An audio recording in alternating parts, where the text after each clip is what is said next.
Syrian rebels set fire to the tomb of former President Bashar al-Assad's father today. Take a look at this. You can see the rebel fighters standing next to the burning gravesite in Assad's hometown. Well, our CBS News team in Damascus says it's a calmer scene in the capital today, with shops and restaurants reopening for the first time since the rebels took over the country. There's growing tension in eastern Syria over what happens now to a camp housing the families of tens of thousands of known terrorists. CBS's Holly Williams went inside the dangerous camp, where many still swear allegiance to ISIS. We drove into al-Hol camp today in an armoured vehicle.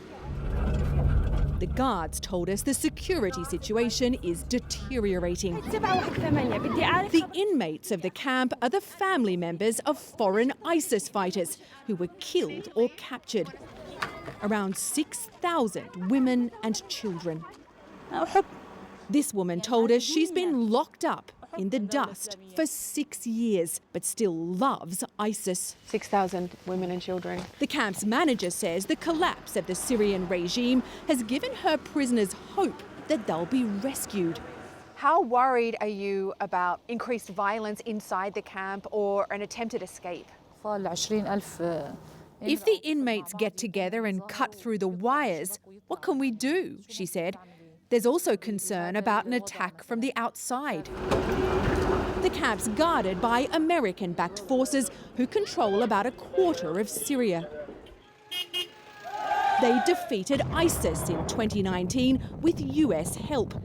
We witnessed them recapture Raqqa, the so-called ISIS capital. You thought it was clear, and now you think there's a sniper left there? Yeah, we think. But ISIS is still lurking in the desert. In recent days, the US military has pummeled ISIS hideouts with airstrikes, trying to prevent the terrorists from using the collapse of the Syrian regime to stage a comeback. Syria is a dangerous cocktail. Nobody's fully in charge.